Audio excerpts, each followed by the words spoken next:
Hi, everyone. Hello. My name is Dimakatso Morajane. I grew up in the dusty streets of Soshanguve. Does anybody here know Soshanguve? Oh, that's great. So, okay, I come from CSIR. Does anyone know what does CSIR stand for? CSIR.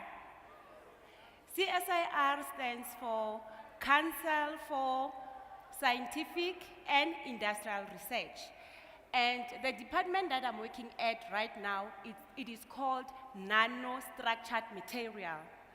So in our department, we don't manufacture anything, we don't produce anything, we only deal with research. I work as a scientist research myself, so as I said, we are not doing any production. So do you guys know that there are different kinds of chemistry?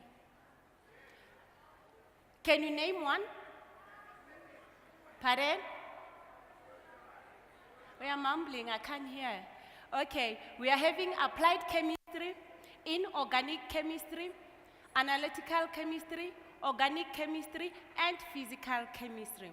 So it is unfortunate for you guys because right now you can't actually choose the chemistry that you want to specialize in because of you are still in high school level. However, when you get to tertiary level, you'll be able to choose the field that you like. Are we still together? Okay, I studied analytical chemistry when I was doing my diploma. I then did polymer chemistry at my honors level. And I just finished my master's degree in applied chemistry. And right now I'm registered as a PhD student in applied chemistry. So today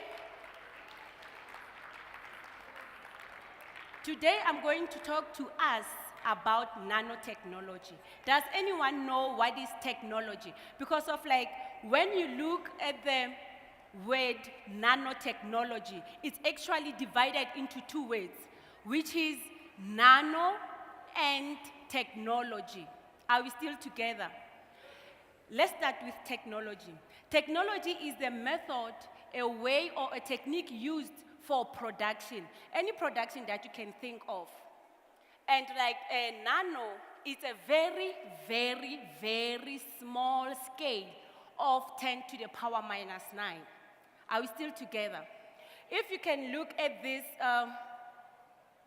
this image there, I'm not sure if you, okay, it's there. At this image, it's a string of your hair. When you pull one string of your hair and check the diameter of that string, it differs from person to person anyway, but the diameter of the string ranges from 80,000 to 100,000 nanometer. So do you know, can you imagine how small the string of your hair is? So now, visualize this. If the string of my hair is 80 to 100,000 nanometers, then what about 1 nanometer? That means that 1 nanometer is very, very, very small. So since 1 nanometer, because in nanotechnology, we are working with materials that are in 1 nanometer. So those materials are very strong. And from taking a big computer, making a small one, what you are doing there, you are changing the technology. But you don't want your material to lose the properties that they had before. Are we still together? So now, what we are doing, we are adding nanomaterials. We call them nanofillers, such as fibers, graphene oxide, nanoclays, there are so many that we are using to maintain the properties of our actual materials, right? So because of they are very, very, very small, there are instruments that we use to see how our nanomaterials are sitting in our polymers, our cloth, and our Tupperwares. So this instrument is called scanning electron microscope. Because of those materials, they are so small, you can see them with your naked eyes. Either you can also see them with the microscope that uses light. You can only see them with the microscope that uses electrons. Hence now, this instrument is our in-house, it's our in-house instrument, whereby it only allows you to see your nanomaterials only on the surface. You can't see what's inside of your material, but you can see the outside of your material. We also have another instrument called a transmission electron microscope. Also, that instrument is our in-house instrument. And this instrument is the one that I specialize in. You can actually see the location, distribution, and also the localization of your nanomaterials into the polymer matrix. So if you can see there, that's the inside. You can actually see how your nanomaterial is distributed into the polymer matrix. Are we still together, guys? Okay. Then like now, you can ask yourself, how does nanotechnology benefit me? So what? Nanotechnology and what? Nanotechnology is transforming our lives from the air we breathe to the ways that we communicate in. How does nanotechnology do that? You know the aircons, right? So way back in the aircons, the filters that they were using inside those aircons, they were using activated carbon to actually, the idea was for the activated carbon to prevent the bacteria, viruses, and the smoke from outside. But like activated carbon didn't manage to do that alone. It needed help from other materials. So, and it is also expensive, because if you use one material and you need another one to actually get what you want, then that thing is too costly for you. Companies, when they develop a new technology, they don't want anything that will waste their money, right? So now, with the beauty of nanotechnology, what happened? We used fibers into those air conditioner inside our filters, so that they can capture bacteria, they can capture viruses, they can also capture smoke and odors. So, and that is very good for our health, because like we're gonna breathe a very healthy air, isn't it? So now again, nanotechnology is helping us medically so. When you do a diabetes test, they prick your finger with a needle, which is too painful. Me personally, I hate needles. I don't like it. So by the use of nanotechnology, they have improved that process by producing a breathalyzer. When you take that breathalyzer and just breathe in it, so automatically it gives you the level of your diabetes. There's no pain there, you only breathe in it. And one of our students at CSIR has actually produced this particular instrument that I'm telling you about. Right now, we are still waiting for a patent, waiting for commercialization, because we all know that before a product can go outside, it must be certified by the SABS, right? So now, nanotechnology can also help us in communication. Way back, we were using phones whereby it doesn't have a touch screen. Phones that had only buttons and a screen. But when you touch in the screen, there was nothing happening. So right now, by the help and beauty of nanotechnology, we were able to produce touch screen phones. When you have a touch screen phone, when you do this, you should know that that's the beauty of nanotechnology, because of like, we have incorporated graphene oxide into the screen of your phone. And like graphene oxide doesn't only give us the sunscreen, the touch screen, sorry. It also gives us the flexible screen also. You know your cell phone that you put as a watch here? That's because of they have added nanotechnology in it. But without nanotechnology, we'll be still having our 5110 Nokias without any touch screen. So going further with the beauty of nanotechnology, it can also help us in transport. How does nanotechnology help us in transport? Way back, the cars that they were producing, they were manufactured out of steel. That was making the structure of the car heavy, and the car will be heavy again on petrol. But right now, they have used polymers. When I talk about polymers, I refer to plastics, because polymer is just a scientific term. They are using plastic to produce the interior of your car. So if you can check all our cars inside, they are having different kinds of plastic. So nanotechnology has given us that. But the thing is, like, polymers are not in a nanoscale. What makes them unique, as in like they're in a nanoscale? What makes them unique is the fillers. As I have explained, that you can use nanoclay, you can use fibers. So in cars, they use nanoclay and fibers for maintaining the mechanical properties of the car and also the thermal stability. Because of, like, you don't want our car to burn, you know, like the Cougar cars that are there outside there. So, like, we want them to be strong and resist heat.